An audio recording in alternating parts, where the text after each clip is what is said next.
Hello à tous et bienvenue sur le podcast Tweep, ta série audio pour vivre 1000 aventures avec ton chien. 2 lundis par mois, je reçois un ou une passionnée qui lui aussi emmène son chien partout. Aujourd'hui, Morgane, plus connue sous le nom de Little Gypsy, nous parle de ses 7 années de voyage partagées avec son fidèle canidé Aiko, un bosseron de maintenant 14 ans. Dans cet épisode, Morgane partage sa réflexion sur le voyage avec son chien au travers de son parcours et de son année passée à visiter la côte ouest américaine avec Aiko. C'est un épisode très inspirant qui invite à la réflexion et qui évidemment est truffé de bons conseils. Hello Morgane, bienvenue sur le podcast Tweep, comment vas-tu ? Ça va très bien. Ça va très bien et ça fait un moment qu'on doit faire ce podcast et on y arrive enfin. Oui, enfin. Mais bon, le timing au final est pas trop mal. Oui, c'est parfait. On est sur un timing parfait.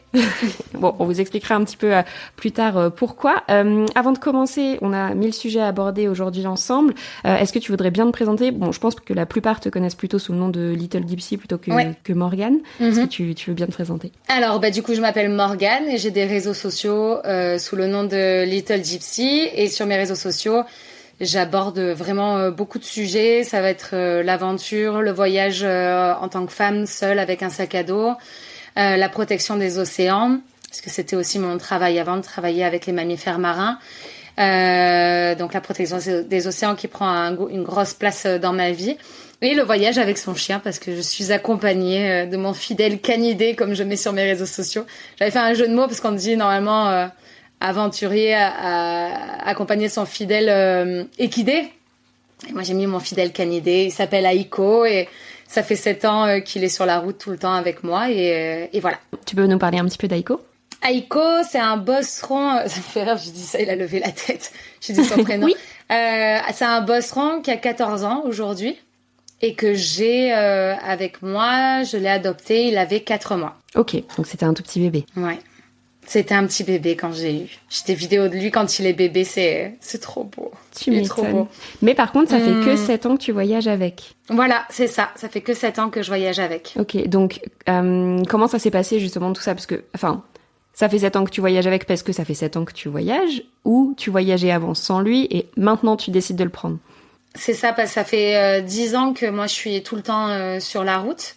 Là, je me suis sédentarisée depuis, on va dire, 1 an pour lui, parce qu'il commence à être vieux et qu'il a besoin d'avoir plus de confort et que je fais ça pour lui, même si c'est pas trop mon truc de me sédentariser de base.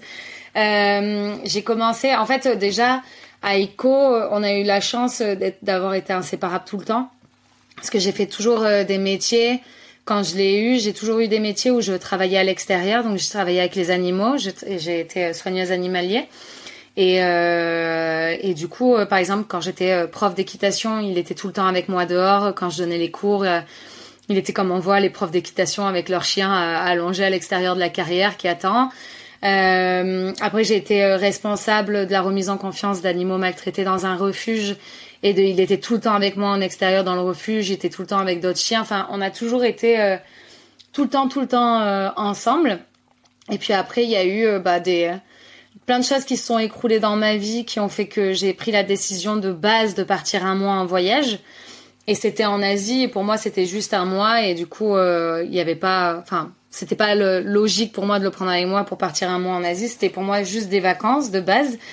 De partir 1 mois. Et puis finalement, ça fait 10 ans que je suis sur la route. Quand déjà j'étais partie en Asie pour ce mois-là, ma maman avait un grand jardin. Il la voyait très souvent depuis le début depuis son enfance. Je suis très fusionnelle aussi avec ma maman, donc il connaît très bien ma maman. Elle a un autre chien aussi. Elle avait un très grand jardin. Donc pour moi, tu vois, c'était son bonheur. Le bonheur que pouvait avoir Aiko, c'était d'avoir une vie stable, un jardin, un autre chien, une référence qui était ma mère, qui pouvait être la deuxième référente avec moi parce qu'il la voyait très souvent aussi. Donc il y avait vraiment pas de souci pour moi de faire ça. Je pensais que c'était beaucoup mieux que de l'emmener avec moi en voyage. Et donc de là, je suis partie 1 mois. Je suis restée finalement 3 mois. Ensuite, je suis partie en saison à la montagne parce que je me suis dit que je voulais remettre très vite des sous de côté et partir voyager plus longtemps. Et donc il est venu avec moi à la saison à la montagne parce que il était dans l'appart. Enfin, il y avait pas de souci pour qu'il me suive. Mais à partir du moment où j'ai commencé mon tour du monde, j'ai commencé par la Mongolie.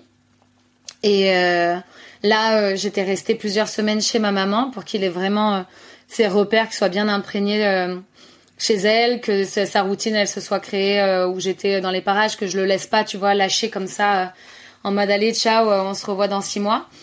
Et vraiment, encore une fois, comme j'entendais souvent des gens qui me disaient tu vas le rendre malheureux, le pauvre, et les quarantaines, et tu vas l'enlever de ses repères. Un chien, c'est pas fait pour te suivre de partout sur la route. Tu vas l'angoisser, tu vas le stresser. Ensuite, en plus, Aiko, à l'époque, il avait un profil, il était très anxieux. Il pouvait être réactif de temps en temps sur d'autres chiens. C'est un gros mâle qui a jamais été castré, donc des fois il y avait un peu les hormones qui le titillaient. Vraiment. Et en plus, je me disais, mais un chien, Aiko, il fait à l'époque, bon là, il a perdu beaucoup de muscles, mais à l'époque, dans son bel âge, il faisait 50-60 kilos. Ah oui. Et je me suis dit, ouais, c'est un gros bosseron mâle pas castré. Et je me disais, mais même ça, soit dans les transports, dans tout, ça va être une galère pas possible. Et je pensais vraiment que ça, c'était le meilleur pour Aiko et que limite, il était pas malheureux, qu'il avait une belle vie et que moi, je partais en voyage. Et à chaque fois, moi, ce qui m'a fait rentrer en France à chaque fois, sinon je pense que je serais pas rentrée en France pendant des années et des années, c'était de rentrer pour lui et de rester avec lui. Et en fait, au plus le temps a passé, au plus moi je continuais de faire mes voyages, je rentrais en France, je refaisais mes affaires, je restais un petit peu avec lui, puis je repartais 1 mois, ensuite je repartais 6 mois, ensuite je repartais 3 mois. Et en fait, ce qui m'a fait vraiment avoir un déclic, c'est que au plus je partais et il me voyait faire les valises, au plus je le voyais aller mal. Il commençait par exemple genre le soir, si j'avais fait mes valises juste avant de lui donner à manger, il mangeait pas. Tu le vois, ton chien, tu le connais, tu vois, quand il fait sa tête de malheureux, tu le sais. Et là, il commençait à avoir cette tête de malheureux. À chaque fois qu'il me voyait faire la valise, il comprenait que j'allais partir. Forcément, ils sont pas bêtes, hein, ils observent, ils nous observent 24 heures sur 24. De toute manière, ils nous connaissent bien plus que nous, on se connaît nous. Et aussi jusqu'au moment où carrément le soir, quand je faisais mes valises, il dormait sur ma valise. La veille avant de partir. Et là, ça a commencé à vraiment me faire du mal parce que je réalisais que je lui faisais du mal alors que je pensais lui faire du bien et de faire le mieux pour lui. Et puis à partir de ce moment-là, je me suis dit franchement, j'avais tellement appris, tu vois, ces dernières années. Moi, déjà, on me disait à l'époque, voyager seule en tant que femme, tu vas mourir, tu vas te faire kidnapper, tu vois. Il y avait pas beaucoup de gens aussi à cette époque-là qui faisaient ça. Et surtout sur les réseaux sociaux, on n'avait pas beaucoup de référents. Donc, je pouvais me référer beaucoup qu'à moi-même sur déjà tout ce qu'on me disait. Et déjà, en le faisant de moi-même, j'étais là genre, ok, en fait, tout ce qu'on me dit, c'est faux. Toutes ces peurs que les gens ont, c'est faux. Et si j'avais écouté ces gens-là, j'aurais jamais vécu toutes ces années toute seule en sac à dos, toutes ces années incroyables que j'ai vécues. Et à cette époque, pareil, il y avait pas beaucoup, il y avait pas même de gens de référents où tu pouvais les voir sur les réseaux sociaux, voyager avec leurs chiens et tout ça. Donc, j'ai jamais eu d'exemple pour me rassurer. Mais en tout cas, je me souviens m'être fait la réflexion. Si ça a marché pour moi et que tout ce qu'on m'a dit c'était faux, eh ben, je pense que je peux faire confiance et me dire que peut-être que voyager avec un chien, même de 60 kilos, tout ce qu'on m'a dit c'est faux parce que déjà il est malheureux si je m'en vais. Donc essayons de partir avec lui et on verra bien si ça le rend malheureux ou si ça le rend heureux. Donc j'ai fait au début des tout petits qui étaient des énormes trajets pour moi de base, vraiment. J'en avais la boule au ventre, j'étais pétrifiée. Je suis partie en Suisse avec lui en train en me disant que c'était un petit trajet pour déjà tester un petit peu parce que la voiture il connaît très bien. Il a toujours été en voiture avec moi, même dans mes anciens boulots pour aller au travail. Je montais, j'ai grandi dans un village dans le Verdon. Moi, j'ai toujours travaillé entre Nice et Antibes. Et on faisait 2 heures de route le week-end à la campagne. Enfin, la voiture, il connaissait très bien. Et je me suis dit, je vais tester le train sur des plus longs trajets. Et déjà, on avait, pour aller en Suisse, on devait s'arrêter à Paris. Et ensuite, de Paris, aller jusqu'en Suisse. Et déjà, ne serait-ce que le trajet, mettre mon chien dans un train Aiko qui avait peur du moindre petit bruit. Je me disais mais comment ça va se passer dans le train qui s'arrête, le bruit de la fumée, des rails, des trucs. Je me suis dit mais il va me faire une crise d'angoisse. Et en fait, c'était le chien le plus heureux du monde et le plus comment tu dis le plus parfait. Je sais pas vraiment modèle. ce que je voulais dire, mais le plus modèle, exactement. Je ne l'ai jamais vu aussi modèle que ça. Genre, en fait, la seule angoissée, c'était moi. Lui, il était mais trop bien. En même temps, c'était local. Enfin, tu l'emmenais enfin. Ouais, fallait se tenir à carreau. Ouais, bah tu sais, hein, je me dis des fois. Il y a très certainement ça qui a dû se passer dans sa... Et je te jure que quand il part en voyage avec moi, c'est un chien modèle, mais de modèle tout le temps, il est parfait. Alors que dans la vie de tous les jours, ça peut être un petit cancre, mais en voyage, il se tient à carreau tout le temps, et même des fois, il m'impressionne, où je me dis, mais attends, normalement, là, tu serais pétrifié, et là, tout va bien, t'as la patate. Et de là, quand j'ai fait la Suisse, c'est que vraiment, tout s'est super bien passé, que je me suis rendu compte que prendre un train, c'était vraiment pas compliqué. Même avec un gros chien, tout s'est super bien passé. Jusqu'à, tu vois, les contrôleurs qui lui ont proposé de lui donner des petits croissants. Enfin, tu vois, j'étais genre, putain, mais en fait, mes angoisses, elles étaient pas fondées. Comme celles que j'ai pu avoir en partant toute seule en voyage à l'époque. Et de là, en fait, il m'a plus jamais quittée. Et il a toujours été avec moi à droite, à gauche, dans plein de galères, plein de galères. Mais ça a été le déclic en tout cas. Trop bien. Est-ce que tu penses que si tu vois, t'avais pas vu un changement de comportement chez lui ou tu l'avais pas senti triste de devoir partir, tu te serais posé cette question de l'emmener ou pas? Non, je pense honnêtement que je serais restée sur mes préjugés. De me dire que c'était mieux pour lui qu'il ait des repères avec un peu comme moi au final, comme les humains, genre il est un peu, enfin c'était le maître tes chiens, on dit, hein, genre avoir une belle maison, un joli jardin et une vie stable, bah finalement ça lui convenait pas comme à moi, quoi, tu vois.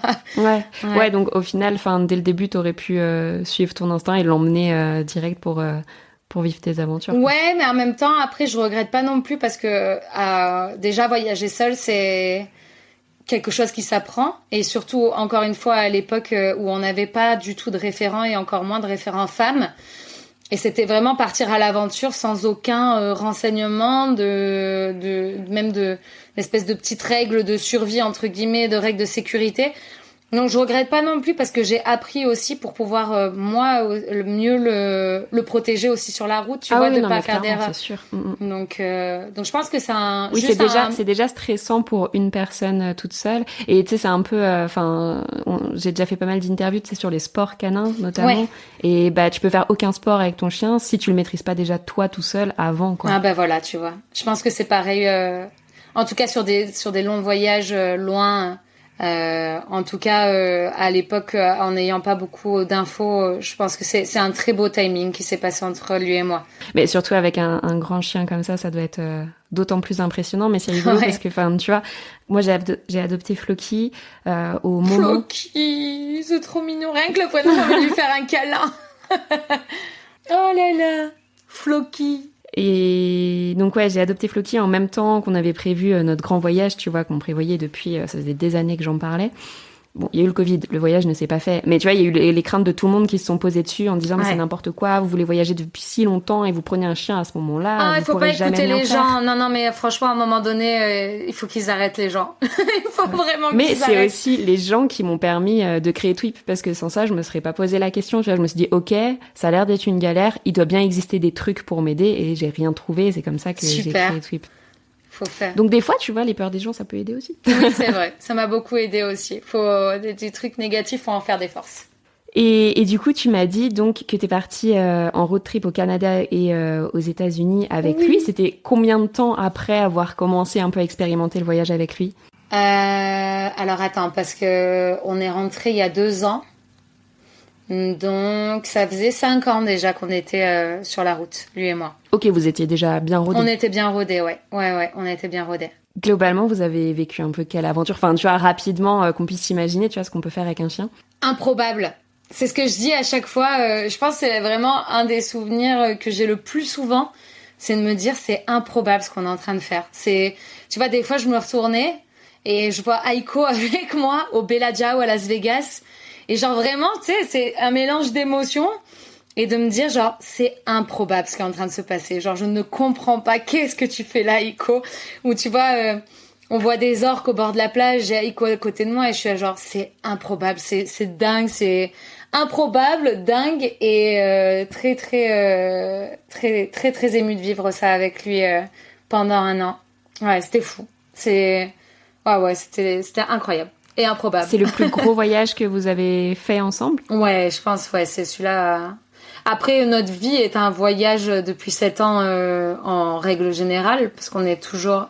on peut même dire, tu vois, que c'est 7 ans de voyage, mais si on doit, tu sais, les qualifier chacun qu'on a vécu, celui-là, c'est le plus fou, ouais.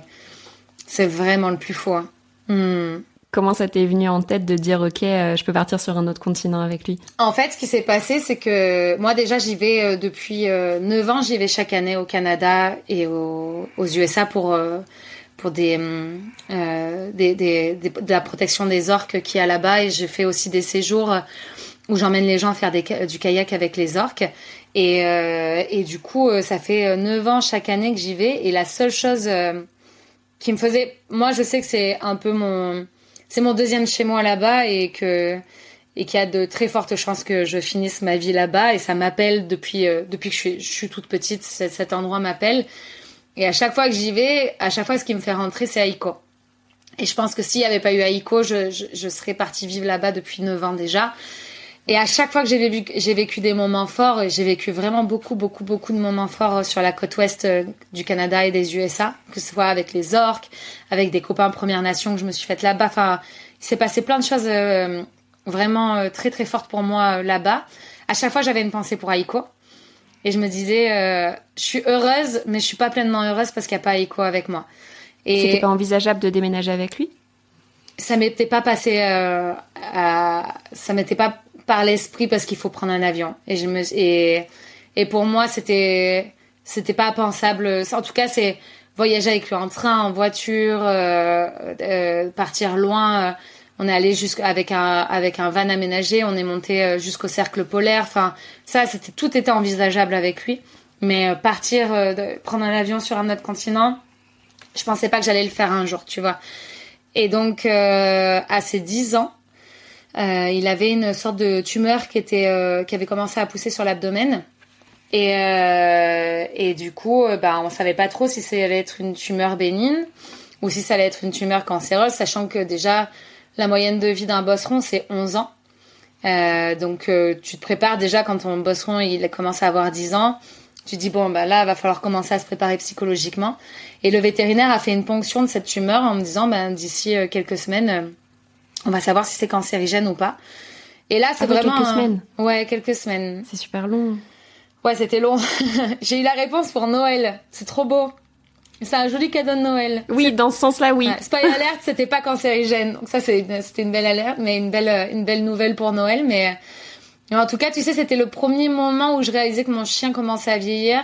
Mon chien commençait à être senior. Moi, le veto, le jour où il a ponctionné la tumeur, il a dit le mot senior. Et ça m'a vraiment, tu sais, tu les vois pas vieillir, tes chiens. Hein. Ça reste tes bébés toute ta vie et tu vois pas tout ça, tu réalises pas et t'as pas envie de réaliser ça.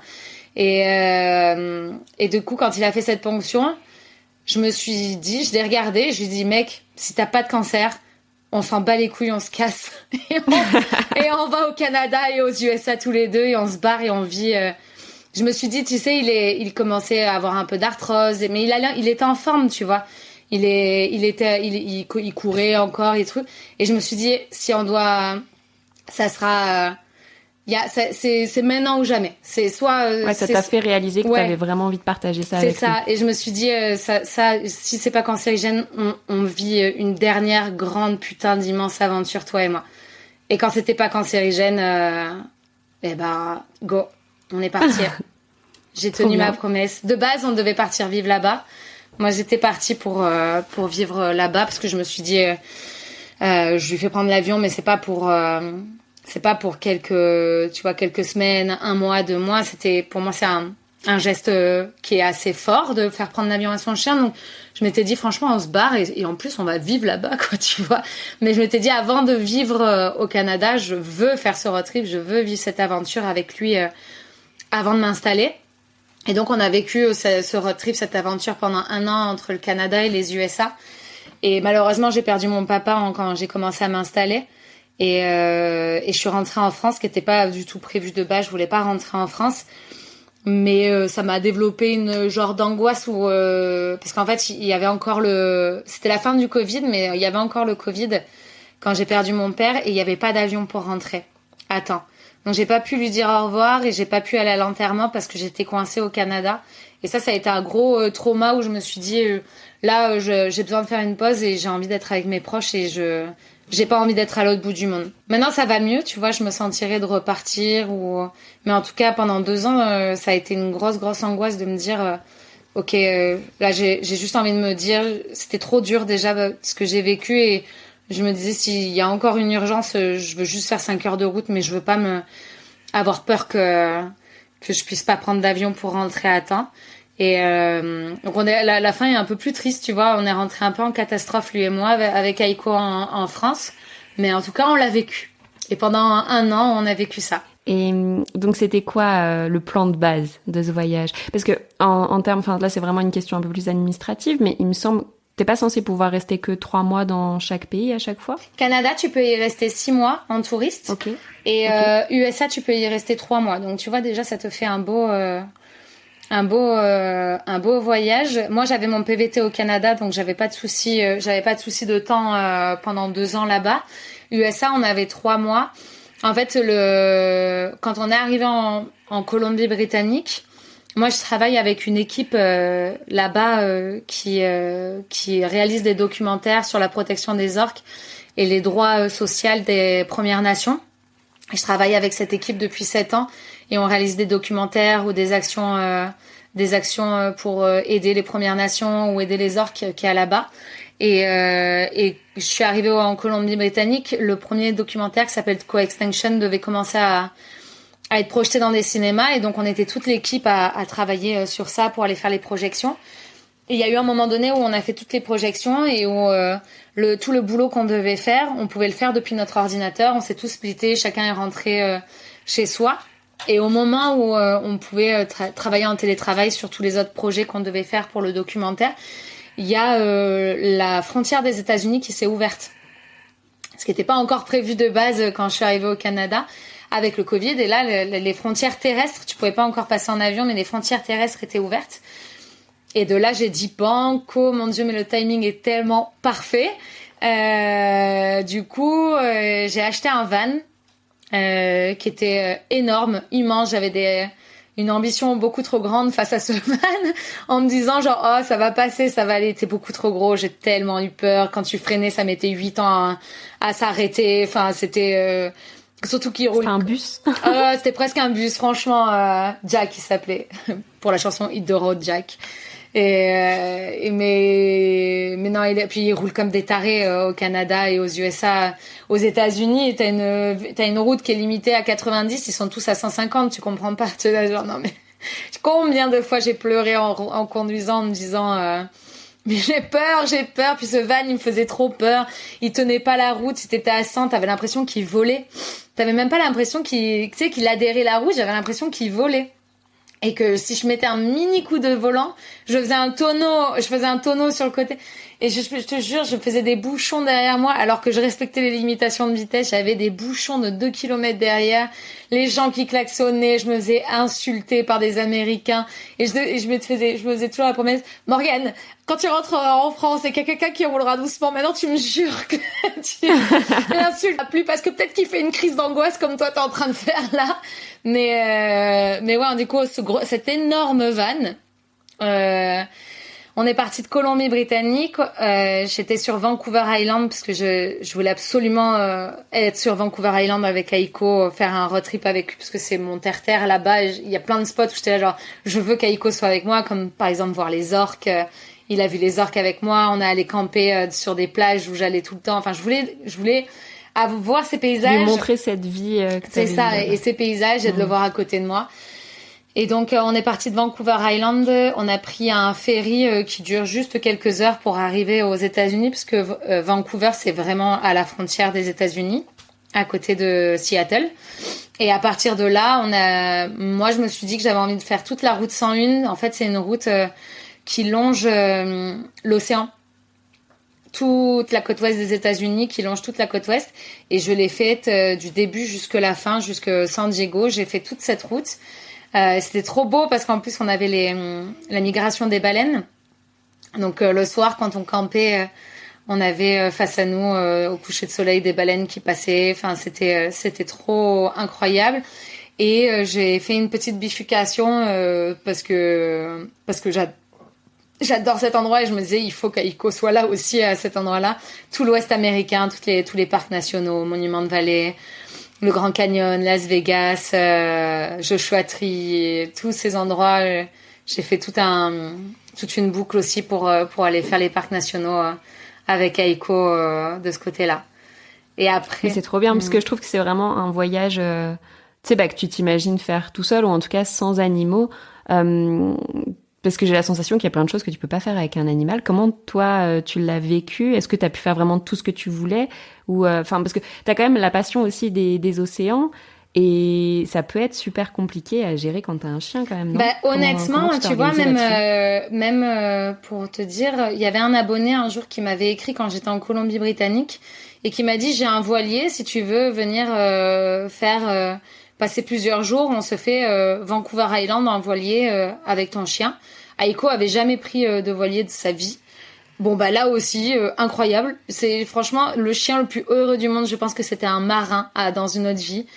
Mais alors, il avait la patate, un espèce de smile tout le temps, même quand il fallait le porter pour le mettre sur le petit Zodiac, pour aller lui faire pipi, parce que c'est quand même une galère d'être sur un bateau avec un chien, pour aller lui faire les pipis, tu dois prendre le Zodiac, aller essayer de trouver une rive où tu peux amarrer, le faire descendre et tout ça.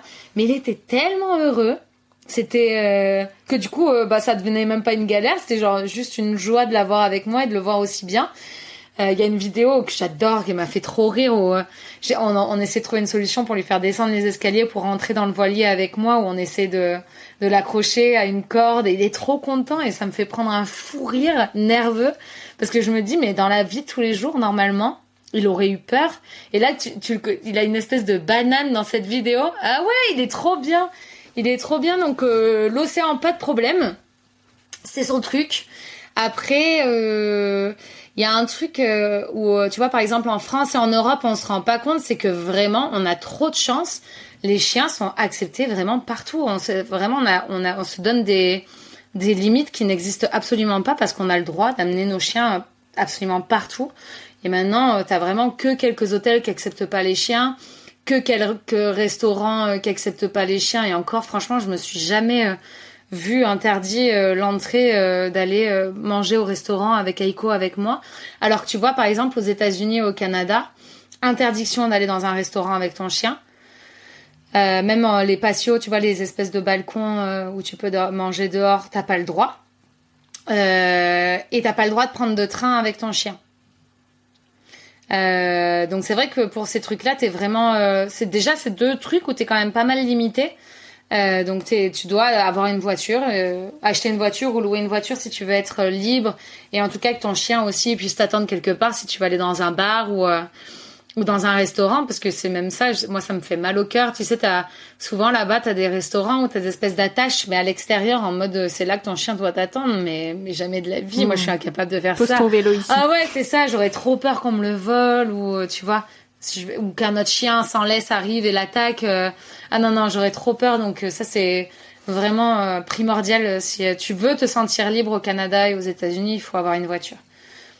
J'ai une anecdote si tu veux. Et qu'il fasse pas trop chaud. Et qu'il fasse pas trop chaud, ouais, vraiment. Bah après ça, tu peux toujours tu vois, dans les, si tu veux te faire des randos. Alors les parcs nationaux, moi j'ai pas eu de parcs nationaux qui interdisaient les chiens. Je pense que la différence entre le Canada et les États-Unis, c'est que au Canada et aux États-Unis, la loi c'est la loi, tu vois, genre les gens ils dérogent pas à la loi.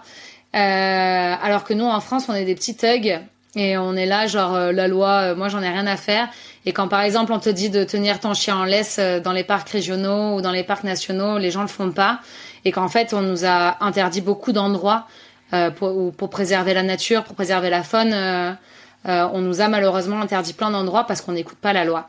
Et qu'il y a eu beaucoup trop de problèmes et que les gens veulent pas attacher les chiens parce que ils veulent faire leur petit rebelle en disant mon chien, je veux qu'il soit libre, blablabla. Bon, si tu te renseignes un petit peu, tu peux avoir des longes de 20 mètres et ton chien, il est tout aussi libre et il n'y a pas de problème. Et en fait, c'est juste que ouais, c'est dans notre mentalité de pas vouloir écouter. Donc, on est vraiment interdit dans les parcs nationaux. En France, on est beaucoup plus limité que aux États-Unis, au Canada ou dans d'autres pays où c'est des gens disciplinés, tu vois, genre la Suisse, la Suède, la Norvège, tous les parcs nationaux, t'as le droit d'aller avec ton chien. Il y a que pratiquement que chez nous, c'est assez limité. Donc sur ça, il y avait pas de problème. Et si jamais il fait trop chaud, il y a toujours des solutions. Enfin vraiment, si toi tu veux faire une rando et que ton chien il peut pas, moi la solution par exemple, c'était de prendre 2 nuits dans un hôtel. Pour que déjà la première nuit il la passe avec toi, donc il s'imprègne de l'endroit et donc le lendemain qu'il se soit assez bien imprégné avec toi pour être rassuré de se dire que ce lieu c'est chez vous pendant ce temps-là, et le lendemain tu peux aller faire ta rando toute la journée avec ton chien qui t'attend dans la chambre d'hôtel avec la clim, tu vois. Et comme ça t'as pas à sortir à midi, souvent les check-out c'est à midi, vu que t'as pris une deuxième nuit. Bah, ton chien peut t'attendre jusque 5 heures du soir, il y a pas de problème. Ça peut être une option. Si par exemple même tu veux faire une activité, imaginons sur l'océan pour aller observer les mammifères marins, tous ces trucs-là, moi ça a toujours été des solutions que je prenais en me disant bah comme ça Aiko peut être avec moi, mais je me limite pas moi aussi et je me frustre pas. Après t'as l'option des dog-sitters, il y en a de partout dans le monde entier, même t'as des groupes Facebook qui s'appellent les Français A et tu peux mettre les Français à Vancouver, les Français à Portland, et tu peux demander aux gens, tu peux mettre des annonces en disant je cherche un dog-sitter qui parle français parce que forcément ton chien l'anglais il comprend pas. Une fois c'était trop drôle, il écoutait les gens lui parler en anglais, il les regardait, il me regardait, on aurait trop dit qu'il se dit dans sa tête genre il comprend pas. Il comprend pas ce qu'il me dit le monsieur. Donc c'est toujours bien si le dog-sitter parle la même langue. Et voilà, je m'éparpille. Désolée, ce sujet non, t'inquiète, me passionne. Ouais, du coup, t'as plein de solutions pour pas te limiter. Chaque pays a ses restrictions qui sont différentes selon où tu vas, mais il y a toujours des solutions pour toi. T'as pu faire quels parcs nationaux, par exemple, avec lui? Le Grand Canyon. Ok, c'est ok chien. C'est ok chien, Grand Canyon, Monument de Vallée. Il était avec moi à Monument de Vallée. Bon, toujours aussi improbable d'aller à Monument de Vallée. Les Redwood Forest, c'est les parcs, les arbres ancestrales que t'as sur la côte ouest des États-Unis. On a fait quoi d'autre? Joshua Tree, il était avec moi. Après, j'ai plus les noms à Portland, en Oregon, à Washington, il y a eu des parcs où il est venu avec moi aussi. J'ai plus les noms précis, c'est plein de noms des fois imprononçables, mais en tout cas il était là. Mais pour les gros parcs nationaux bien connus, il y a eu ça et un autre. Comment il s'appelle? Ouais, je sais plus comment il s'appelle, mais en tout cas. Si t'as pas tous les noms, c'est pas grave, mais tu vois qu'on puisse un peu s'imaginer ce qu'il est possible de faire. Franchement, tu peux tout faire. Tu peux tout faire et si par malheur il y a un endroit où tu peux pas. Tu as toujours la solution de prendre 2 nuits d'hôtel ou de trouver un dog-sitter si toi tu veux y aller. Comment t'as fait pour passer du Canada aux USA? C'est quelque chose de facile avec son chien? Terrestre, alors je l'ai fait 2 fois. Allez, je peux te donner un moment où ça s'est bien passé et un moment où ça s'est mal passé. Parfait. Voilà, comme ça t'as les deux. La première fois, ça s'est super bien passé. Alors ce qu'il faut, beaucoup de gens ont des préjugés que il y a beaucoup de quarantaine quand tu changes de pays avec ton chien, alors que il y a vraiment pas beaucoup de pays qui donnent la quarantaine. C'est beaucoup des îles pour le coup, parce que ça peut vite, s'il y a des maladies, ça peut vite dégénérer si un animal malade arrive sur une île, que ce soit l'Australie, Nouvelle-Zélande, Angleterre. Là, ça va être des endroits où par contre les procédures sont beaucoup plus contraignantes. Canada, il fallait avoir le vaccin contre la rage et son passeport, l'identification de la puce électronique et tu passais. Et pour passer chaque frontière, pour aller aux États-Unis, donc c'était les mêmes restrictions qu'on te demandait. Et il faut aussi un papier d'un vétérinaire qui dit que ton chien est en bonne santé. Un certificat de bonne santé. Donc ça, j'ai fait ce certificat au Canada avant de passer la frontière. Bon, on me l'a même pas demandé. Franchement, et je crois qu'ils ont même pas regardé les papiers d'Aiko. C'était juste bon voyage. Voilà, c'est tout. On est passé très très simplement. C'est toujours un peu la roulette russe. Tu sais jamais. Est-ce que qui va regarder les papiers, pas regarder les papiers, mais il faut vraiment les avoir sur soi. Et la deuxième fois que j'ai passé la frontière aux États-Unis, c'était parce que je voulais récupérer mon van, donc cette énorme van, parce qu'en fait ils allaient refermer les frontières à cause du Covid qui repartait. Et quand j'étais aux États-Unis, donc j'étais tout en bas vers San Diego, et le but c'était de descendre au Mexique avec Aiko. Je voulais faire Barra California avec lui. Et donc là, les frontières allaient refermer et il fallait vite que je remonte parce que moi, je commençais à avoir passé 3 mois aux États-Unis, donc il fallait que je passe une frontière. Et c'était soit je remontais vite au Canada avant que ça referme, ou soit je me retrouvais coincée. Mais si les frontières fermaient très longtemps, malheureusement, j'aurais dû prendre un avion avec Aiko pour pouvoir passer une frontière et plus pouvoir les passer de manière terrestre. Et je voulais pas lui... Malgré le Covid, ils étaient pas du tout... Non. Enfin, ils étaient toujours la autant... La loi, c'est la loi. Sur leur... Aux États-Unis et au Canada, the law is the law. Hein. Ça, c'est une expression que ouais, mais bon, s'ils ferment, tu vois, t'es bloqué. Ah, ils veulent rien savoir. C'est une cata. Hein. C'est des cow-boys là-bas. On peut pas discuter avec eux. Et du coup, je voulais pas lui refaire prendre un avion. Donc, je me suis dit, je remonte vite avec le van au Canada. Sauf qu'il y a eu une tempête de neige. Mais vraiment, genre, ils avaient plus eu ça depuis 10 ans. C'était... Alors déjà que j'avais peur de conduire ce van, mais alors sous une tempête de neige, c'était impossible pour moi. T'as vraiment eu la totale. Ah, j'étais pétrifiée. Je voulais absolument pas conduire avec la neige. Cet énorme van, j'aurais trop peur de mourir. Enfin, impossible pour moi de m'imaginer ça. Du coup, ce que j'ai fait, c'est que j'avais laissé ce van à Santa Barbara, chez des gens que j'avais rencontrés, qui étaient devenus... des très bons copains avec qui j'avais passé 15 jours chez eux. C'était vraiment des rencontres de voyage. Et en échange que je laissais mon van chez eux, le père d'une des personnes pouvait l'utiliser pour faire un road trip dans l'Ouest américain, sans avoir à louer de van. Et le deal, c'était ça. Moi, je pouvais le garer quelque part et son père pouvait faire le road trip avec. Et en échange, il me remontait le van jusque la frontière du Canada pour que je puisse le récupérer. Donc toi, t'es remonté comment, du coup? En train. Mais alors, le train... Mais t'as pas dit que les trains, c'était interdit là-bas? Mais j'ai une anecdote, si tu veux. Je suis pas fière de cette anecdote. Je suis vraiment pas fière. Mais elle est drôle en même temps. Comme tu veux. Mais franchement, elle est drôle. Elle est très drôle. En fait, quand je suis arrivée je suis arrivée à une gare et j'ai essayé d'expliquer la situation, qu'il fallait vite que je remonte au Canada et que j'avais pas le choix et que je leur demandais un peu grâce de laisser mon chien rentrer avec moi dans un train pour remonter jusque Seattle. Et le mec me dit, lui pour le coup, il a été très gentil.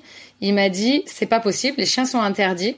Et puis il a commencé à me chuchoter et à me dire, par contre, si tu veux que je te donne un tips, si tu veux monter avec lui dans un train, tu dis que c'est ton chien de service. Et que c'est ton Sizer dog. Et moi, franchement, le mot Sizer, je savais pas ce que c'était. Je me suis dit, ok, Sizer dog. Et j'étais là genre, ok, je me souviens de ce mot, Sizer, je m'en souviens. Il me dit, par contre, là, je viens de te parler comme ça devant tout le monde que tu pouvais pas mettre ton chien. Donc c'est mort, je pourrais pas te le vendre, ce billet-là, mais va dans une autre gare et tu dis ça. Et du coup, je me fais tout un scénario dans ma tête, parce que je me dis un chien de service, donc c'est quand même des chiens qui sont dressés pour une pathologie, un problème de santé, tout ça. Et je me dis, il faut que je trouve un scénario pour prouver que j'ai pas de papier, en fait, parce qu'il faut prouver plein de papiers, il faut avoir un harnais où il y a écrit service dog dessus. Enfin, moi, j'avais rien de tout ça. Et du coup, je me fais tout un scénario et je suis là genre, Morgane, franchement, t'as fait des vidéos pendant 9 ans, c'est le moment de prouver que tu sais être une actrice. Non, et j'arrive au guichet et j'essaie de me mettre dedans et genre je suis hyper un peu, tu vois, émotionnée. Je suis là, genre je parle au mec et je dis, si je pleure, je m'excuse d'avance. Alors que pas du tout. Et je commence à dire tout un truc où je dis, j'étais à Los Angeles, on m'a braqué, on m'a volé toutes mes affaires. J'ai un problème de 6 heures. Je sais toujours pas ce que c'est 6 heures. Il faut absolument... Ok, t'as jamais eu la réponse à cette question. Si, après je l'ai su. C'est ça qui est drôle dans ce truc-là. Tu sais, je disais, il faut absolument que je remonte au Canada parce que j'ai plus de cachet et mon chien c'est mon service dog. Mais par contre j'ai plus ses papiers, j'ai plus rien. On m'a volé tout ce qu'il y avait dans mon sac et tout ça. Je dis, je vous en supplie, laissez-moi rentrer dans un train. Il faut absolument que je reparte au Canada pour aller chercher mes cachets et tout. Et ça marche, mais c'était super simple parce que c'est horrible parce que c'est vraiment en tant que bonne Française, j'ai pas respecté la loi. Mais quand tu racontes un truc aux États-Unis, au Canada, c'est tellement pas possible de déroger à la loi que du coup, si tu dis un truc, ils te croient parce que c'est pas possible autrement. C'est pas dans leur mentalité de mentir. Et du coup, il m'a du coup vendu ce ticket-là et je suis repartie avec Aiko. Et quand je suis repartie, j'étais là genre putain, ça a réussi, c'est incroyable, je vais pouvoir repartir vite avant que les frontières ferment en train avec Aiko. Et je me suis dit mais attends, par contre, c'est beaucoup trop beau là, je sais même pas ce que ça veut dire 6 heures. J'étais là genre à tout moment le mec, il va me voir que je suis en bonne santé quand il va me voir marcher. Genre et peut-être qu'il va me dire madame, vous êtes pas tout va bien, qu'est-ce que vous venez de me raconter? Et je me suis dit dans le doute, je sais pas ce que ça veut dire 6 heures, mais je suis repartie en boitant. Non. Et ça voulait dire quoi, 6 heures? C'est des crises d'épilepsie. Ah oui. Et quand j'ai su après ce que ça voulait dire, que c'était des crises d'épilepsie, il m'a pris un fou rire de me revoir à la gare, genre marcher en mode, tu sais, j'ai du mal à marcher, je boite un peu et tout. Voilà l'anecdote. Mais j'ai réussi à remonter comme ça avec Aiko. N'empêche, tu dis que les Américains, enfin, respectent vachement bien la loi, etc. C'est quand même un Américain qui t'a conseillé de faire ça. Oui, c'est vrai. Puis m'est arrivé 2-3 mésaventures où je pense que le karma il m'a rattrapé d'avoir menti, mais j'étais là genre, c'était pas possible pour moi de faire prendre encore un avion à Aiko. C'était vraiment un instinct de survie. J'étais là genre là il y a pas le choix. Il faut vite remonter au Canada. On peut pas prendre de train. Je veux pas lui faire prendre encore un avion. Il y a une tempête de neige. Franchement, boitons dans une gare. Il veut se dire, oh la pauvre, en plus elle s'est cassée la gueule et tout, elle s'est fait une cheville. Franchement, je sais pas. Mais en tout cas, à ce moment-là, la deuxième fois où j'ai passé la frontière aux États-Unis où ça s'est mal passé, c'est peut-être là d'ailleurs où je me suis pris un petit retour de karma d'avoir menti.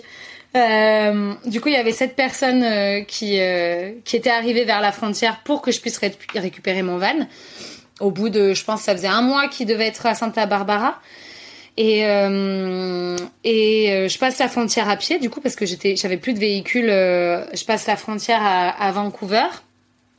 Et en passant la frontière à pied, je fais la queue parce que quand t'es à pied, tu dois faire la queue à l'intérieur d'un truc de frontière. C'est pas comme quand t'es en voiture qui regarde et te laisse passer comme ça. Là, il faut que tu rentres dans un bureau pour passer la frontière. Et déjà, j'arrive avec Aiko et le mec me dit le chien, il a pas le droit d'être ici. Il va dans les canisses là-bas, tout au fond. Et puis c'est les Américains quand ils te parlent. C'est surtout aux frontières, t'écoutes. Hein, là, tu fais pas semblant de boiter ou j'en sais rien. Tu files droit. Je retourne dehors, je demande à un autre mec de la frontière dehors, c'est où est-ce que je dois enfermer mon chien. Il me montre, mais c'est super loin. Je peux même pas le voir. Je l'ai pas en visu, j'ai rien du tout. Et c'est des box comme dans les refuges, tu vois. Et je le mets dans cette espèce de box là. Moi, j'ai rien prévu. Je peux même pas enfermer, mettre un cadenas sur la box. Je savais même pas que j'allais devoir le mettre là-dedans. Et donc j'ai pas le cadenas, j'ai rien. Alors tu vois, je l'ai pas en visu et je me dis mais à tout moment quelqu'un peut me le prendre et partir avec que je verrai rien et je me dis il faut vite que je passe cette frontière. Moi ça m'angoisse, tu vois, de le laisser dans ce truc-là. Et je repasse, du coup je rentre, je vais pour passer la frontière et le mec du coup me demande pourquoi je passe la frontière des États-Unis. Donc moi idiote, je vous dis la vérité, comme quoi des fois dire la vérité c'est pas des fois ça arrange pas du tout. Je lui explique que j'ai laissé mon van, j'ai fait un road trip avec mon chien, que j'ai laissé mon van, l'histoire que je t'ai racontée. Je lui réexplique tout et que du coup cette personne est derrière la frontière et je dois récupérer mon van. Et là il me regarde et il me dit je te crois pas. Et j'étais genre qu'est-ce que je peux faire pour pour vous prouver que c'est vrai. Je dis si vous voulez j'appelle la personne qui m'attend, La ville, je crois qu'elle s'appelle Blake. La première, c'est vraiment une petite ville de frontière États-Unis qui est juste à côté. Et il était dans un Starbucks juste à côté, tu vois, genre à 10 minutes à pied, il était là. J'ai dit, mais appelez-le, je dis rien, juste il vous explique et vous allez voir, c'est la même histoire que vous allez avoir. Et là, d'un coup, il ne parle plus. Mais genre, il parle plus. Et il est sur son ordinateur en train de, tu sais, taper des trucs sur son clavier. Et il m'ignore. Et moi, mais tu sais, il faut vraiment filer droit sur les frontières des États-Unis. Il faut pas faire la petite nerveuse parce que ça peut vraiment partir en cacahuète avec eux. Et du coup, je dis rien. Je commence un peu à me monter en stress et à être aussi un peu énervée contre lui en mode putain, toi, t'es vraiment. Tu sais pas s'il regarde un truc pour toi, s'il est passé à autre chose. C'est ça. Et je me dis, mais lui, c'est vraiment un cow-boy, quoi. Là, il fait trop le kéké, il fait trop le mec qui a du pouvoir et ça m'énerve. Et du coup, je le regarde et je dis, est-ce que je peux au moins aller checker si mon chien va bien, s'il vous plaît? Et il me dit, non, maintenant t'es bloqué, tu restes là et tu restes avec moi. Et il est resté, je te jure, sans mentir, parce que au bout d'un, parce qu'au bout d'un moment, je lui ai dit, écoutez, si là vraiment vous croyez pas en l'histoire ou quoi que ce soit, franchement, laissez-moi, je prends mon chien et j'ai pas passé la frontière des États-Unis à ce moment-là, donc je suis toujours au Canada et j'ai mon PVT, enfin je suis en droit d'être sur le territoire canadien. Et je dis laissez-moi partir, c'est bon, je repars au Canada et puis la personne elle va monter avec le van, elle va passer elle la frontière du Canada et basta. Et là genre non, tu ne bouges plus d'ici. Et il m'a gardé 1 heure comme ça. 1 heure où il n'a... À attendre sans rien. À attendre sans rien. Et j'ai attendu 1 heure où je ne pouvais pas parler, où j'attendais, où j'étais coincée, je pouvais plus sortir de cet endroit. Et le mec ne faisait rien, mis à part travailler sur son ordinateur. J'étais bloquée avec lui à cet endroit. Et plusieurs fois, je lui ai dit, laissez-moi au moins aller voir si mon chien va bien. Interdiction d'aller voir mon chien. Donc même Aiko est resté, tu vois, 1 heure dehors... à attendre, j'ai eu super peur qu'on me le vole ou tu vois parce que je l'avais pas en visu et ça c'était la frontière où c'était pas drôle. Et au bout d'1 heure, il se passe quoi? Je crois que je crois que j'ai regardé un de ses collègues au bout d'un moment qui regardait la situation et que je l'ai regardé un peu genre désespéré en mode aide-moi s'il te plaît parce que ton pote ça va pas quoi, il passe une mauvaise journée pour me faire subir un truc comme ça. Et c'est un collègue à lui qui est arrivé, il m'a dit bon c'est quoi l'histoire, ça fait 1 heure qu'elle est là et donc il explique le truc et il le regarde, il dit maintenant c'est bon laisse-la passer, c'est bon quoi. Donc voilà, c'est grâce à un de ses collègues à côté que j'ai pu passer. J'ai réussi à passer. Ouais, t'as mis un coup de presse mais ouais, n'importe quoi. Et où je peux te dire aussi pour les gens qui nous écoutent pourquoi c'est très très très très très important d'avoir tous les papiers nécessaires pour passer une frontière dans un pays, de vraiment pas jouer avec ça, de vraiment bien se renseigner, d'avoir même ne serait-ce que le certificat de bonne santé où tu te dis certificat de bonne santé, c'est bon, personne ne demande. Enfin, vraiment toujours avoir tous les papiers avec soi dans tous les pays où on va. C'est que quand j'ai pris l'avion avec Aiko, il y avait...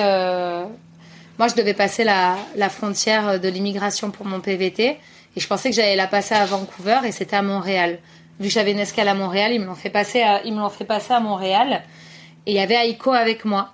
Et du coup, j'ai déjà attendu. J'avais fait la queue pendant 3 heures pour passer cette frontière-là et avoir mon PVT en poche. Et mon avion décollait 1 heure après. Donc j'étais vraiment en retard à cause de ça. Et du coup, moi, je vais pour réenregistrer tout ça pour pouvoir prendre notre avion avec Aiko. Et là, il y a une personne qui voit que je suis avec mon chien et qui dit non, maintenant, tu dois passer la douane pour ton chien. Donc je suis là, genre ok, donc je vais pour faire la queue pour aller passer la douane. Et là, sans mentir, il devait avoir une queue de 2 heures. Il y avait un monde pas possible pour passer cette douane-là. Et du coup, je vais devant en me disant que les gens vont comprendre, tu vois. Au Québec, des fois, on n'est pas super bien vus, les Français, et des fois, ça dépend sur qui tu tombes. Pareil, si tu tombes sur un cow-boy, mais ils peuvent être pas très tendres avec nous. Et je lui dis, je suis vraiment désolée, mon avion, il décolle dans 1 heure, il faut absolument que je passe, sinon je peux pas enregistrer mon chien. Enfin, là, je vais louper mon avion. Et le mec dit, y a pas de souci, si tu veux passer devant tout le monde, tu vas voir chaque personne une par une et tu leur demandes si tu peux passer. Et moi, je suis dans le feu, je suis là, je suis hyper stressée déjà qu'il y a Aiko avec moi, d'être à l'autre bout du monde, le truc, j'arrivais toujours pas à y croire tant que j'étais pas sortie d'un aéroport, j'arrivais toujours pas à y croire que mon chien pouvait être avec moi au Canada. Je suis vraiment juste une boule de stress à ce moment-là. Et les 5 personnes qui allaient passer, je vais les voir et je leur dis, est-ce que vous m'autorisez à passer devant vous, s'il vous plaît? Faut juste que je fasse vérifier un truc, qu'il a bien la rage, que tout ça, et mon avion décolle en fait. Les gens me laissent passer. Du coup, le mec me voit devant la queue, devant la file d'attente. Et il me regarde, il me dit, mais t'as demandé à tout le monde? Et je suis genre, oui, c'est bon, j'ai demandé. Et il hurle devant tout le monde, il dit, est-ce que cette dame-là vous a tous demandé un par un si elle avait le droit de passer devant vous? Il était tellement ridicule, tu sais, les gens, ils ont regardé, c'était là genre, oui, c'est bon. Même les gens qui étaient tout derrière, c'était genre, oui, laissez-la passer, son avion décolle, en fait. Et bon, je parlais français, lui aussi. Et je pense qu'il s'est dit que je comprenais pas l'anglais. Je passe. Il est à côté de son collègue où ils vont examiner Aiko et les papiers. Et il lui dit en anglais, il lui manque un papier, tu me saisis le chien. Ouais. Et franchement. C'est-à-dire, ils le saisissent. Ils le prennent. Ils le mettent en quarantaine, le temps que t'aies le papier qui manque. Il faut vraiment, vraiment pas déconner avec ça. Tu vois? Faut vraiment bien se renseigner avant de partir et être sûr de tout connaître. Exactement, genre tous les papiers, si un jour il vous arrive une même mésaventure que moi, et franchement, bon, beaucoup au Canada et aux USA, mais il y a quand même des gens sur les frontières, les douanes et tout ça, ils se prennent vraiment pour des cow-boys. Et puis toi, tu peux rien dire, quoi. Là, c'est. Puis t'entends ça, mais tu dois te liquifier. Oh là là, j'ai eu tellement peur, mais j'avais tellement préparé ce voyage. Je pense que j'avais plus de papiers que ce qu'il fallait, tu vois. Donc ça va. Mais vraiment, de vraiment pas rigoler avec ça. Ouais, même des pays qui en soi posent pas vraiment de problème, suffit que tu tombes sur la personne qui a envie de te chercher des poux. Exactement, faire très très attention avec ça. Ok, on va faire redescendre la pression. Tu pourras rajouter une petite musique qui fait peur sur cette séquence. Ah ouais, non mais il y a une petite musique qui fait pleurer au début, après il y a une petite musique qui fait peur, on va passer à la petite musique un peu plus joyeuse et tout. Est-ce que il y a d'autres, enfin, t'en as parlé quand même déjà de pas mal, mais est-ce qu'il y a d'autres moments qui ont été plus marquants sur ton périple, tu vois, de ce que t'as pu vivre avec ton chien dont t'aurais eu envie de parler? Franchement, je pense que c'est vraiment les liens qu'on a soudés, mais scellés même, lui et moi. Je pense sur ce voyage-là, c'était déjà ma moitié, mais là, c'est devenu ma continuité. C'est impressionnant parce qu'on a eu des beaux moments, on a eu plein de galères, on était H24 que tous les deux. Et vraiment, ça a vraiment unifié quelque chose de très très fort entre lui et moi. Et que ce soit dans les galères, que ce soit dans les beaux moments, vraiment, j'ai senti qu'il a vécu aussi intensément que moi ce voyage. Et que même les rencontres qu'on faisait, je le voyais être heureux. Enfin, tu vois, c'était pas juste moi qui faisais des rencontres, c'était lui et moi. Ouais, puis j'imagine que ça amène un peu la curiosité des personnes que tu rencontres de te voir avec ton oui, chien surtout quand de France. En plus ils ont pas de bosseron là-bas, donc je te dis pas, c'était une resta là-bas. Et puis les Américains qui en rajoutent des tonnes à chaque fois, genre oh my god, what is this breed? C'était incroyable, ils étaient comme des fous. Franchement, si vous voulez vous faire de l'argent, je pense qu'un élevage de bosserons vous devenez très riche aux États-Unis parce qu'ils ont l'air de vraiment apprécier cette silhouette de chien qu'ils n'ont pas chez eux. Mais ouais, parce que franchement, c'est très dur de donner un moment parce qu'honnêtement, chaque jour était trop beau. Vraiment. Chaque jour, ouais, puis surtout sur une année précieux. Complète, quoi. Ouais. Et justement, enfin, tu vois, tu dis que ça a renforcé vos liens à tous les deux, mais toi qui as eu l'expérience, tu vois, de voyager 4 ans, si je compte bien. Ouais, lui. C'est ça. Qu'est-ce que ça change, toi, dans ton rapport au voyage, de l'emmener? Déjà, de pas être égoïste. Ce qui est une chose bien aussi, j'aime bien être égoïste aussi en voyage, de penser qu'à moi et c'est pas péjoratif ce que je suis en train de dire, mais de plus dire que je suis pas seule. Je suis pas seule et tu sais souvent tu rencontres des gens en voyage et c'est très fort à beaucoup de moments. Mais des proches à toi, des fois, ça manque, tu vois. Tu te dis, putain, ça, je l'aurais bien partagé avec quelqu'un que j'aime depuis longtemps. Et ça, d'être avec Aiko, c'est ce qui m'a le plus apporté, c'est de plus être seule et de partager tous ces moments forts avec quelqu'un que j'aime. Et surtout, la différence de voyager seule, c'est que j'ai gravé des souvenirs inoubliables avec un être que j'aime plus que toi. Et ça, toute seule, je le faisais pas. Je les grave pour moi. Mais là, j'ai gravé quelque chose de très, très fort à vie avec quelqu'un, un être que j'aime. Et pour moi, c'est ça la différence. Parce qu'après, honnêtement, seule ou avec lui, ça n'a pas changé grand-chose sur mes itinéraires, sur ma manière de voyager. Il a été en sac à dos avec moi. Ça a été un galérien avec moi. Ça a pas changé. Mes voyages de galérienne en sac à dos, c'était juste que j'étais plus seule. Trop bien. Donc finalement, la petite musique joyeuse est repartie en petite musique émotion. Est-ce que tu aurais des conseils en plus à donner à des personnes qui aimeraient faire ce type de voyage avec leur chien? Déjà, je dirais de pas se lancer sur un énorme road trip comme ça dès le début, d'y aller progressivement. Tu vois, déjà, quand j'ai commencé avec Aiko, d'aller à Paris et de le voir devant la Tour Eiffel dans un taxi, pour moi, c'était déjà l'aventure, tu vois. D'y aller vraiment progressivement, d'abord faire des road trips en voiture à 2 heures de chez vous, déjà tester les hôtels, dormir dans un hôtel avec lui, faire des petites randos. Parce que déjà, vous allez apprendre à connaître votre chien aussi sur la route. Et d'y aller progressivement. Les trains, par exemple, vous faites pas, tu vois, là, c'était... un peu comme un jeu vidéo au final, tu sais, tu commences petit et au plus tu passes les étapes et au plus tu peux aller plus dur. Tu vois, un des derniers niveaux qu'on a eu sur les transports en commun, c'est ce moment où on a pris le train aux États-Unis. On a fait 3 jours non-stop de train. Il y a pas de TGV là-bas, c'est vraiment des trains qui vont très doucement. Donc là, c'était 3 jours de train. Mais je savais qu'il était capable de le faire. Parce que on avait déjà validé toutes les autres étapes avant, tu vois, tu pars plus facilement aux imprévus une fois que tu as de l'expérience, ça. Quoi. Exactement, d'y aller progressivement et ensuite de valider progressivement les étapes, de pas y aller d'un coup. Et même pour le chien, parce que si tu le mets dans une situation beaucoup trop nouvelle, avec beaucoup trop de stimulation, ça peut, si tu ne connais pas ton chien sur ce genre de situation, ça peut être aussi stressant pour lui et du coup avoir une mauvaise expérience pour lui aussi et qui va le stresser derrière. Donc vraiment y aller progressivement, ça c'est le premier truc.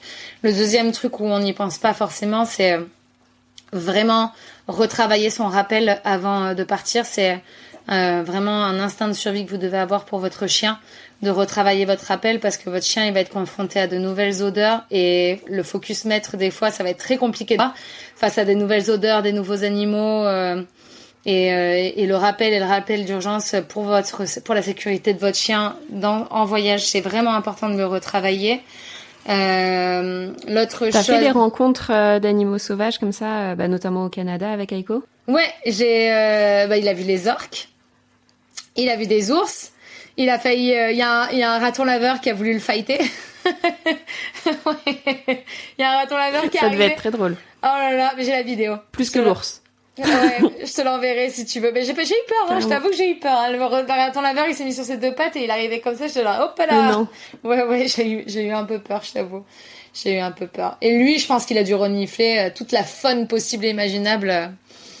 Lui, alors là, au niveau des stimulations, il devait être surstimulé par les odeurs. Il devait y avoir de tout au niveau de la faune qui était passée avant nous. Mais quoi d'autre que je peux te dire? Je t'ai coupé, ouais, t'allais non, dire, c'est pas grave. Numéro 3. C'est pas grave, t'inquiète. De faire appel de pas penser que son chien est pas capable. Moi, j'ai cru au début que Aiko était pas capable. Ce qui m'a rassurée, c'est que déjà avant, j'ai travaillé avec les animaux et j'ai une très bonne formation sur les protocoles d'entraînement, sur la psychologie animale. Et moi, je me sentais de travailler certaines situations parce que j'avais eu cette formation-là à l'époque, parce que maintenant j'ai une formation aussi d'éducateur canin. mais je me sentais de le faire et sur des gens qui connaissent pas forcément tout ça, de pas penser que son chien est pas capable, que tout peut être en tout cas moins fort sur certains comportements, parce qu'il y a des comportements que tu pourras jamais éteindre, ou certains traumas que tu pourras jamais éteindre, mais en tout cas les descendre et de pas hésiter à faire appel à un éducateur canin sur un projet que vous allez avoir, dont moi par exemple. Je me fais un peu de promo. Oh, faut pas hésiter à un moment donné, hein. Mais ouais. T'exerces à distance ou t'exerces uniquement là où tu es? Ça va arriver d'ici quelques semaines, et ça sera à distance, en présentiel avec des stages, et en présentiel avec juste la personne, et aussi avec des éducateurs canins dans le monde entier. Je me suis fait une bonne grosse team d'éducateurs canins où c'est des gens à distance où je peux pas venir les voir. Ça sera des personnes de confiance qui travailleront avec eux, et moi je suivrai tout le suivi. Et c'est un projet qui va s'appeler Nomad Dog, et du coup ça va être vraiment ciblé pour aider les gens à voyager avec leur chien. Et quand tu dis en local, t'es basé où? Je suis autour des gorges du Verdon pour l'instant, mais je bougerai pas mal. Je suis assez mobile comme personne. Même les stages, j'essaierai d'en faire dans toute la France pour que beaucoup de gens puissent venir sur les stages. Ok, on pourra rediriger sur ton site, j'imagine. Normalement, il est en ligne le 22 mai, en même temps que le livre. Donc, ça marche. Voilà. Moi, je mettrai à jour à ce moment-là. Ouais, ça marche. Maintenant, Aiko, c'est un papy, tu l'as dit tout à l'heure. Tu veux remettre ta musique triste ou quoi, là? Non, mais je veux dire, tu vois, t'as fait le choix de te sédentariser, et je trouve ça intéressant aussi, tu vois, comment tu modules ta vie aussi, en fonction des personnes qui sont dans ta vie. Et tu vois, est-ce que tu t'arrives quand même à faire des petites aventures aujourd'hui avec lui, même si tu les réadaptes, j'imagine? Alors, moi, la promesse que j'ai toujours fait en commençant à être complètement instable et à vivre d'aventures avec Aiko, c'est que le jour où il serait vieux, je me calmerai pour lui et je serai là pour lui. Par contre, en même temps, le jour où il serait vieux, t'es parti quand même à l'autre bout du monde, il avait 10 ans. Donc ça va. Il avait 11 ans. Mais il pétait la forme. Hein. Il pétait la forme. Oui, mais il était déjà papy, mais pas de... Papy en forme. Papy bien en forme, qui se faisait des gros sprints sur la plage et tout. Maintenant, je peux Aiko le voir courir, c'est plus possible. Je le verrai plus jamais courir, sauf avec sa petite charrette qu'il a maintenant. Ouais. Mais comme tu l'as dit, il a un âge qui était presque inespéré pour sa race. Il a 14 ans, là, c'est incroyable de l'avoir encore. Mais c'est lui qui réclame de continuer. Donc je continue de le prendre avec moi, mais sur des plus petits voyages, plus petits trajets. Mais je continue de voyager avec lui parce que c'est quelque chose que même lui réclame. Tu vois, quand il voit qu'on fait le sac et qu'on part, il est trop heureux, quoi. Il a envie. Si je lui enlève ça, tu vois, il y a eu beaucoup de gens, même quand j'étais en voyage, quand il avait 11 ans, il y avait des gens qui me mettaient des vieux commentaires en mode mais ton chien, maintenant, ce qu'il lui faut, c'est un bon panier et d'être tranquille. Savoir mieux que toi ce qui est important. Si je fais ça à Aiko, c'est ça qui le fera mourir plus vite, qui le fera dépérir. Il faut trouver un juste milieu. Maintenant, je le connais absolument par cœur. Il y a des moments où je sais qu'il a besoin de se reposer pendant 15 jours, mais après, c'est reparti. Il a besoin de ça. Donc, on continue encore nos road trips tous les deux. Trop chouette. Ouais, et puis t'as adapté aussi, comme tu disais, avec sa petite charrette maintenant, pour pouvoir le soutenir. Donc, c'est trop chouette. Oui, c'est bien. Et t'as écrit un livre sur tout ça. Exactement. Tu veux en parler un peu? Écoute, je pense que ça résume déjà ce podcast-là. Et 7 ans d'aventure avec Aiko, et aussi je l'ai écrit pendant 3 ans, et pendant 3 ans j'ai essayé de vraiment trouver chaque point qui empêchait les gens de voyager avec leurs chiens, ou des thèmes bien spécifiques qui faisaient peur aux gens de voyager avec leurs chiens. Et c'est vraiment, je pense, la Bible pour voyager avec son chien. Je pense pas avoir oublié un thème. En tout cas, il faudra vraiment bien chercher le thème, mais je pense que si tu veux te lancer ou tu veux te perfectionner, c'est le livre qu'il te faut. Il y a tout dedans. Il y a tout. Que ce soit comportement les comportements éducateurs canins, comportements du chien au début du livre, les comportements à apprendre, voyager en train, en taxi, en van, enfin j'ai tout, il y a tout. Des trucs que tu m'as dit, tu vois, tout à l'heure, je disais de pas se restreindre quand il fait chaud, parce qu'on est quand même limité. Tous ces sujets-là, je les ai abordés. Tu vois, les quelques petits tips que je t'ai donnés de l'hôtel, les Français A sur les groupes Facebook comme ça pour trouver. C'est plein de conseils que j'ai mis dans le livre aussi. Que les gens pourront retrouver. Ça a l'air d'être une petite bible pour voyager. J'ai trop hâte. J'ai hâte que tu me dises. Et t'es dedans. Oui. Je t'ai mis beaucoup dedans. D'avoir parlé de clips. Oui. Où est-ce qu'on pourra l'acheter? De partout. La Fnac et tout aussi? C'est ça, ouais. Parfait. Toutes les plateformes. Et ça sort le 22 mai. Le 22 mai, ouais. Est-ce que cet épisode sera déjà sorti? Eh bien, il sort le 20. Oh, donc, trop bien. Parfait. Et ben voilà. Parfait. Dans 2 jours, les gars. C'est ça, dans 2 jours, vous pourrez aller acheter cette petite Bible, trop chouette.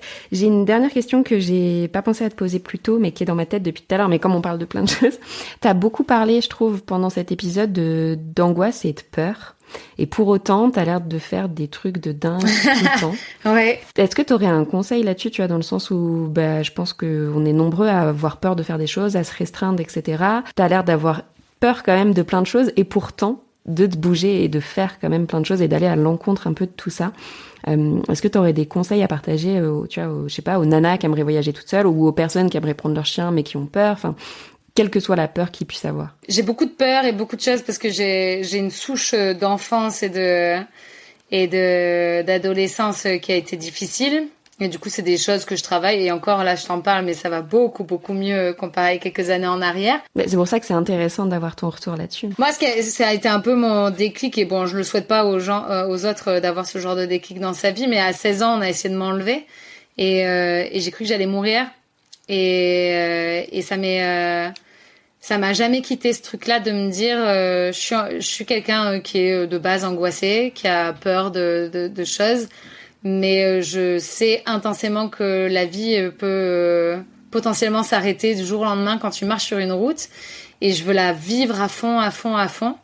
Je veux rien louper parce que c'est une revanche que j'ai de mes 16 ans où je veux vivre ma vie à fond et je sais que tout peut basculer du jour au lendemain. Du coup, je pense que c'est ça qui me pousse à aller au-dessus de mes peurs. Et je te dirais aussi que la peur, c'est pas quelque chose de négatif. Parce que j'écoute beaucoup de trucs sur le développement personnel, ce genre de choses. Et la peur, c'est un sentiment que le corps t'envoie pour passer à l'action. Tu vas passer à l'action après avoir peur. Donc après, ce que je dirais aux gens, c'est t'as peur et c'est un très très bon... ça peut être positif d'avoir peur. Mais qu'est-ce que tu veux faire derrière ça en passant à l'action? Est-ce que tu veux quand même le faire ou est-ce que tu veux te prostrer? Et du coup, c'est plutôt positif d'avoir peur. Et le seul truc, c'est qu'il faut apprendre petit à petit à se dire j'ai peur, ok, allez, je passe à l'action, mais je le fais. Ouais, faut pas que ça devienne paralysant. Exactement. Ça m'a jamais vraiment paralysé la peur. Et c'est un bon instinct de survie, je pense, d'avoir peur. Hein. Les têtes brûlées qui ont jamais peur, moi, je les envie pas. Hein. Je préfère avoir peur. Hein. Ça, voilà. Si vous voulez un exemple, vous pouvez être une angoissée et avoir peur de beaucoup de choses et faire de grandes choses quand même. Pas de problème avec ça. Est-ce qu'il y a d'autres choses dont on n'aurait pas encore parlé aujourd'hui que tu aurais aimé partager aux personnes qui nous écoutent? De pas passer à côté de votre relation avec votre chien.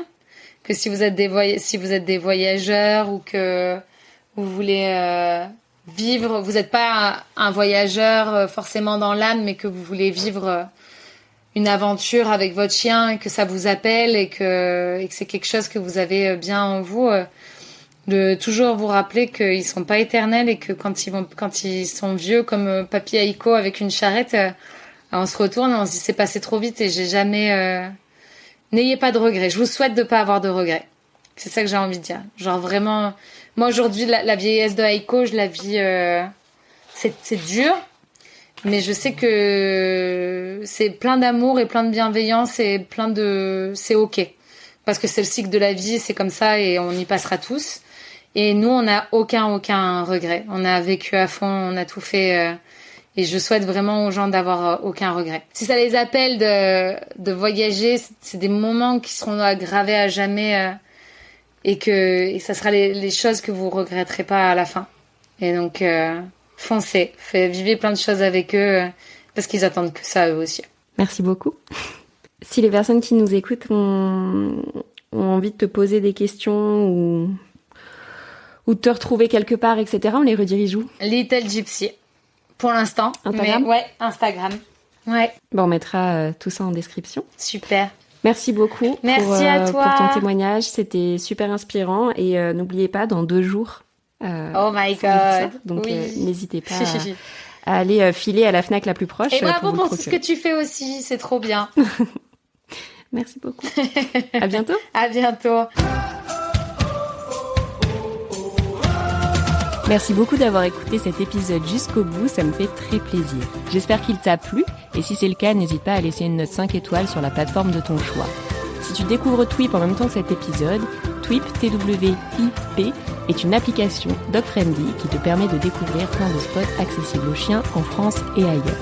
Tu peux la télécharger sur le store de ton choix, dès maintenant, elle est 100% gratuite. On propose également un guide de voyage pour avoir toutes les astuces pour emmener son chien facilement avec soi, que tu retrouveras sur notre site internet www.twip-app.com. En attendant, nous on se retrouve sur l'Instagram de Twip pour faire connaissance et je vous dis à très bientôt.